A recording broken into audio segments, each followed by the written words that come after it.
परिषद साहब, ठाकुरगंज से चल करके झिंगा कट्टा आए हैं। मेजबतना कटान का 7वां दिन है, धरना प्रदर्शन पर पहुंचे हैं, क्या कुछ कहेंगे? देखिए, जिला में कहीं भी कोई घटना हो, जिला में कहीं भी कोई मुसीबत हो, वहाँ पर जाना मेरी एक जिम्मेदारी है। मैं इसको अपनी जिम्मेदारी समझकर झिंगा कट्टा के नौजवानों की हिमायत में यहाँ हाजिर हुआ हूँ। ये हमारे लिए खुशी की बात है और यहाँ के नौजवानों को मैं मुबारकबाद देता हूँ कि ऐसे हालात में जब नीतीश कुमार एक तरफ कहते हैं कि हमने बहुत काम किया है, काम कुछ भी नहीं है, ज़मीन पर कुछ नहीं है और कागज़ में क्या है नहीं है वही कहेगा। लेकिन सवाल है कि आज हमारे नौजवानों को मजबूर होकर के सड़क पर उतरना पड़ा और सबसे बड़ी बात यह है कि इस धरना प्रदर्शन में यहाँ बहुत सारी महिला भी मौजूद थी। तो ये कहीं ना कहीं लोग तंग आकर के, जब आदमी तंग हो जाता है तो सड़कों पर उतरता है ये काम। जी। और क्या कुछ कहेंगे, क्या आश्वासन दे रहे हैं, आपके तरफ से क्या सहयोग मिलेगा? मेरे तरफ से मैं तो खुली तौर पर न सिर्फ झिंगा कट्टा या बहादुरगंज बल्कि पूरे सीमांचल में जहाँ भी ज़रूरत पड़ी, जहाँ भी लोगों का समस्या होगा, जहाँ भी मुझे बुलाएंगे मैं वहाँ जाऊँगा पूरी ताकत के साथ, पूरी तवानाई के साथ। सरकार से लड़ना होगा सरकार से लड़ेंगे, प्रशासन से लड़ना होगा प्रशासन से लड़ेंगे। इस लड़ाई में हम सब साथ हैं और सब मिलकर लड़ेंगे, इसमें कोई किंतु परंतु नहीं है। सवाल इस बात का है कि क्या विधायक जी या सांसद जी क्या करेंगे। इस असेंबली में आज तक इतना कटाव हो रहा है, ये इलाका इतना कटाव का इलाका है, करोड़ों अरबों की तादाद में लोगों की ज़मीनें नदी के अंदर चली गई, कोई बचाने कोई बोलने वाला नहीं।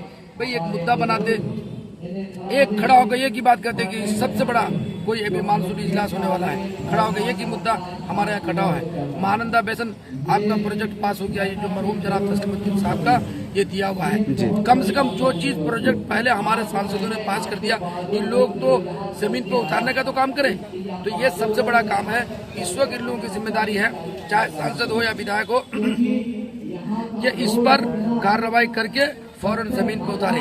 आपको ये मेजबतना हाट है, जहाँ इतना कटाव है कि अगर इसको नहीं रोका गया तो वहाँ का मदरसा है, सरकारी बोर्ड वाला मदरसा, वो भी खत्म हो जाएगा, गांव खत्म हो गया, कितने घर खत्म हो गए। और इसी तरीके पर पत्थरगट्टी है, ग्वालटोली है, पत्थरगट्टी पंचायत के बहुत सब गाँव है और हमारा तरावली पंचायत के गाँव है, टुकरिया पंचायत का है, को आपको भौलमरा पंचायत में, बहुत सारे पंचायत में इस तरह का वाकया है जो काम होना चाहिए। ये लोग सरकार के जो भी नुमाइंदे हैं, चाहे एग्जीक्यूटिव की शक्ल में हो या एसडीओ की शक्ल में हो, चाहे कोई जेई की शक्ल में हो, इन लोगों ने ये धांधली किया है। सिर्फ टाइम पास कर रहा है, आता है कुछ बोल करके चला जाता है कि आश्वासन दे करके। अब आश्वासन का वक्त नहीं रहा, अब तो जमीन पर काम करने का वक्त। ठाकुरगंज की जनता आपको विधायक के नजरिया से देखना चाहता है, आपका क्या प्रतिक्रिया है? देखिए, अगर ठाकुरगंज की जनता विधायक के नजरिया से देखना चाहते हैं तो मैं उनका धन्यवाद देता हूं, मैं उनका शुक्रिया अदा करता हूं। और ये लड़ाई देखिए, मैं इलेक्शन की वजह से सिर्फ नहीं बोलता हूं, आपको मालूम है मैं हमेशा 2017 के सैलाब में उस वक्त मैं कोई पद में नहीं था, लेकिन उसके बावजूद भी मैं धरना प्रदर्शन किया और मैं उस वक्त भी लोगों की लड़ाई लड़ते हुए मैं मुझे जेल में डाला गया। 17 दिन में जेल में, 18 दिन जेल में रहा और मेरे उसके जाने के बाद 2000 लोगों का जीआर की राशि में नाम शामिल हुआ।